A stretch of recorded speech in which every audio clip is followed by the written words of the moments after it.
du nombre de besoins en fait, de postes cadres en entreprise, donc tout type d'entreprise confondue, tout type de postes confondus.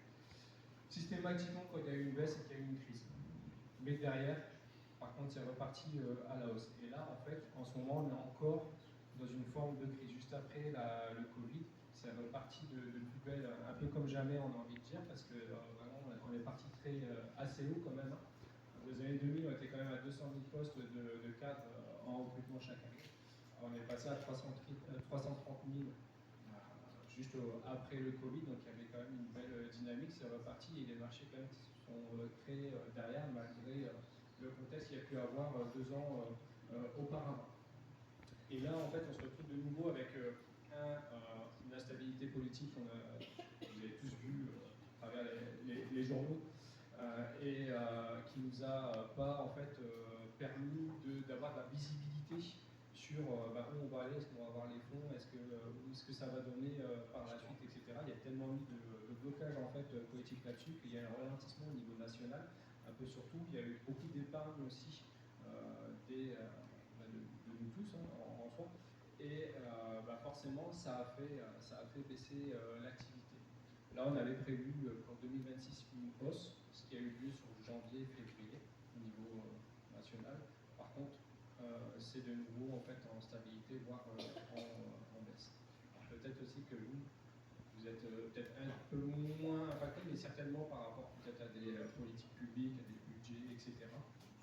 Mais en tout cas, au niveau national, déjà, on n'est pas encore sur une remontée flagrante comme ça pourrait être. Et au point de vue, là, c'est surtout l'actualité internationale en ce moment qui joue. Mais disons qu'aussi, l'année prochaine, élection, qui dit élection en général, dit aussi stabilité. Donc on devrait rester soit sur quelque chose de stable, soit sur une légère hausse, mais pas trop. En tout cas, on a prévu plus 4%, mais en ce moment, on se rend compte que c'est pas non plus avenir, que ça ne repart pas aussi bien qu'on pourrait espérer. Au niveau Occitanie, si on recentre un peu, alors là, on est sur la vision, c'est la vision de l'APEC. C'est les offres qui sont sorties sur l'APEC. On n'a pas toutes les offres au niveau national, etc. Mais ça vous donne quand même une très belle vision parce que disons que quand ça sort sur l'APEC, un poste de cadre, généralement, sort aussi sur d'autres plateformes. Ce n'est pas toujours le cas non plus. Tout le monde ne passe pas que par nous. Mais pour autant, on peut se fier en fait aux résultats. Donc nous, quand même, depuis 2024, on voit qu'on était sur 35 000 offres qui sortaient, tous métiers confondus, et là on est quand même toujours sur une petite baisse avec, je vous disais, en début d'année, une légère hausse, mais finalement, ça reste stable. Donc, pour arriver davantage sur nos métiers et vos secteurs d'activité, donc on a concentré sur 2 thématiques, on va dire, les postes de direction et les postes davantage d'encadrement, de chef de service, de directeur de projet. Alors, en termes d'offres, il y a quand même davantage de postes de direction, alors là c'est des chiffres en Occitanie, davantage de postes de direction de structure en santé et sociale, si on peut regrouper comme ça, que de postes plutôt de management, d'encadrement, de chef de service. On est plutôt sur un rapport de 60 à 40%. Et c'est vrai que nous, en tout cas, on le voit, moi sur mon secteur, je gère l'Hérault, une grande partie de l'Hérault et tout l'Aude. Je vois régulièrement plus d'offres de direction que d'offres de chef de service. Alors je ne sais pas, ils ont des oui comme ça, mais je ne sais pas si vous ressentez aussi. D'accord. Ça me rassure sur les chiffres.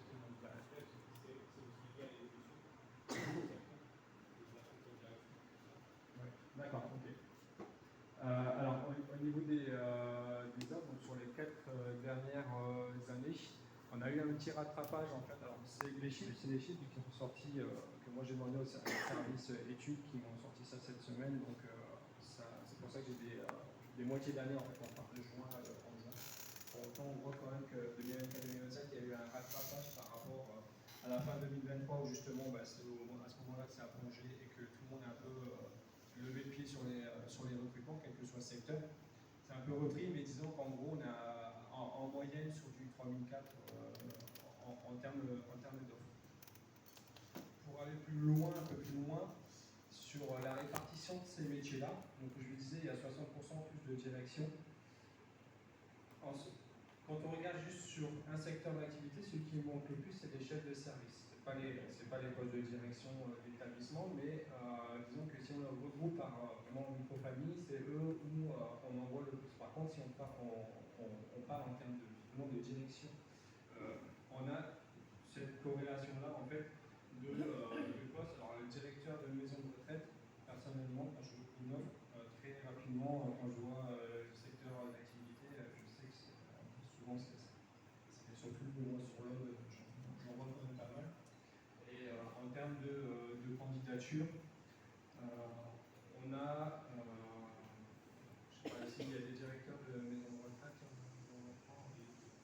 en termes de candidature, en général, quand on pose une offre, on a quand même, en fonction du secteur géographique, entre 10 et 20 candidatures de notre côté. Donc, en général, c'est plutôt bien représenté là-dessus. En tout cas, c'est ce qu'on peut voir, nous, en termes de chiffres. Il y a vraiment cette poste de direction où c'est ce qui mène un peu plus la danse. Et en même temps, c'est aussi normal sur un type où on est plus sur des niveaux 4 en fait. Donc, quels que soient d'ailleurs les métiers, en général, le poste de direction, ça va beaucoup plus, en tout cas sur Apex. Salaire moyen. Pour parler de salaire moyen, alors là, c'est au niveau des offres proposées et c'est sur toute l'Occitanie. À savoir que, bon, je pense que vous êtes au fait, mais il y a certaines régions de l'Occitanie qui sont parmi les salaires les plus bas proposés au niveau national. Bien en dessous de ce que peut être la moyenne. Enfin, c'est bien en dessous, il y a quand même un état. Après, la moyenne reprend aussi Paris qui est bien plus élevé que tous les autres, donc, et qui a beaucoup de postes également. Mais on voit quand même que tout à l'heure on parlait de la problématique d'attractivité par rapport au salaire des équipes, même au niveau des directions, en fait, c'est pas toujours le 49-50, c'est le salaire, c'est sympa. Et pour un poste de directeur, des directrices, avec parfois des équipes qui peuvent être élevées, c'est pas non plus. On y va pour le métier. Pas que, mais. Et chef de service, donc avec un petit état de grosso modo de différence. Pas d'étonnement sur les types de contrats. Je pense que le CDI, forcément, vous cherchez à retenir, on appelle ça, on en parlait tout à l'heure. Il y a le côté attractivité, mais aussi on retient les candidats et forcément c'est une difficulté dessus, mais c'est pour ça que vous proposez un maximum de CDI, à savoir que c'est vrai qu'on en parlera tout à l'heure, mais en fonction des générations, c'est plus forcément ce qui est recherché particulièrement. Et ce qui, moi, est intéressant aussi, c'est pour moi, c'est ce graphique-là, où on voit que quand même 30% des offres, donc tout confondu, est destiné, enfin c'est pas destiné, mais est ouvert aux jeunes diplômés. Et ça c'est hyper important parce que quand même la génération là, qui arrive, la génération Z, en 2030 c'est 30% des actifs. Donc c'est quand même à prendre en compte et c'est une belle ouverture aussi, c'est pas toujours pareil sur tous les secteurs. Pour reprendre juste, et mon dernier slide, c'est surtout celle-ci au niveau des candidatures. Alors, au niveau des candidatures, on voit qu'il y a un moment donné, on a un peu plus de candidatures, c'est simplement pour aider aussi au nombre d'offres. C'est tout à fait normal, plus il y a d'offres, plus il y a de candidatures. Si on fait la moyenne, on est à 6-7 candidatures par offre. Mais il y a quand même un détail à prendre en compte, c'est comme je disais, le poste de direction, les postes de direction en général ont plus de candidatures que les postes de chef de service chez nous. En même temps, il y a, tout à l'heure on parlait du réseau, de l'importance du réseau. Ça a un impact aussi sur tout ça, et c'est peut-être, on échangera tout à l'heure dessus, mais il y a peut-être effectivement aussi des choses à travailler sur cette partie-là de réseau. Alors c'est très bien le réseau, c'est une bonne chose pour avoir des candidatures, mais derrière ça ne vous donne pas forcément à tous les mêmes possibilités. En termes de répartition par sexe, c'est plutôt pas mal parce qu'on est grosso modo sur les 4 années, on est sur du 50-50, ce qui est bien mieux que sur la région Occitanie. Les cadres, en général, c'est 65% hommes, 35% femmes. Donc on est quand même, quand on est sur le métier du care, en général, c'est comme dans le recrutement, il y a plus de femmes que d'hommes. Vous êtes mieux représentés dessus. Moi, il y a un graphique qui m'interpelle, c'est la répartition en fait, par âge au niveau des candidatures. Plus de 54 ans, c'est la majorité des candidatures reçues. Je ne sais pas si ça vous étonne ou non, en fait. Mais, moi, je trouve que quand même, ça en dit long aussi, et sur l'attractivité de cette nouvelle génération qui pourtant est intéressée par toutes les notions de valeur, du care, de prendre soin de l'autre, etc. Mais pour autant, on ne voit pas forcément que, en termes de candidature, ce soit eux qui vont en particulier. Donc peut-être que là aussi, on peut s'interroger sur comment en fait travailler plus sur cette partie-là, en fait, 25-30 ans, comment se rendre un peu plus attractif pour cette nouvelle génération-là. Et puis, bon, après, rien d'étonnant pour terminer les niveaux de diplôme sur les postes de cadre. Effectivement, on est plus sur du bac plus 4, bac plus 5, même s'il y a d'autres aussi, parce que vous avez la chance dans ce secteur-là, c'est de laisser justement la chance aux gens de grandir en fonction c'est pas parce qu'en fait on a juste un bac qu'on ne peut pas arriver. Après, il faut repasser certainement des diplômes aussi, etc. en cours de route. Pour autant, il y a cette chance-là de pouvoir grandir, de prendre des échelons. J'ai pas un autre graphique parce que les données c'était un peu complexe à mettre en avant ici.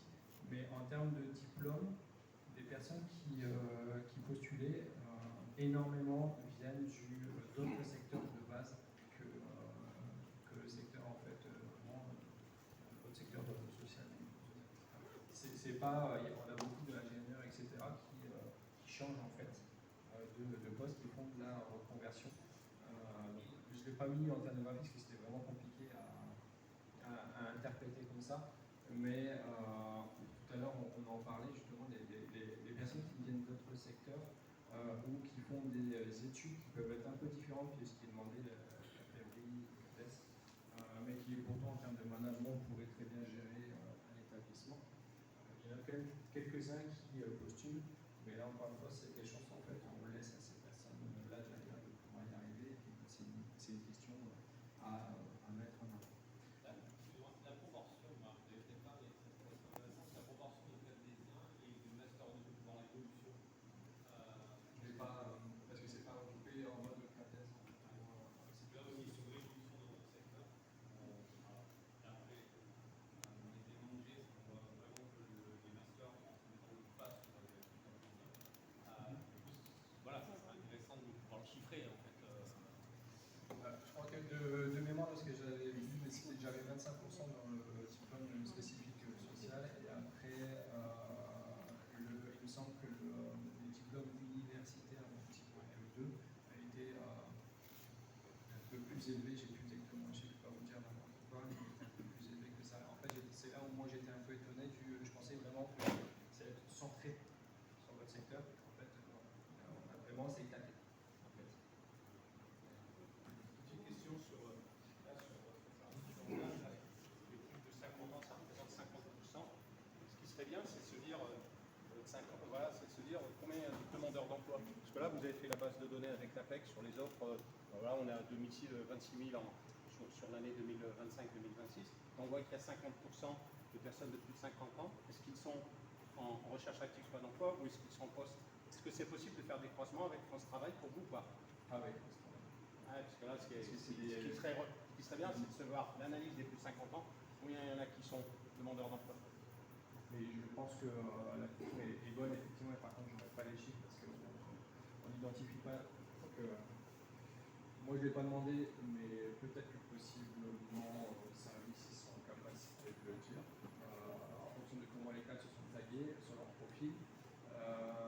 Mais effectivement, par contre, dans ceux qui postulent, j'étais conseiller client avant, donc je faisais la préqualification pour les entreprises. Donc sur ce type de poste, j'ai pu en avoir. Et plus c'est âgé, plus en général, ils sont vraiment la problématique des seniors est une vraie problématique. Je suis là, la moyenne d'âge, là, hormis qu'il y ait des petits jeunes, tant mieux. Il faut la regarder. Oui, oui, mais c'est peut-être aussi pour ça, c'est pour ça aussi que plus forcément ils sont sur le carreau, plus la candidature de cette tranche d'âge-là. Mais je vous rejoins, je pense qu'il y a beaucoup de monde à l'emploi.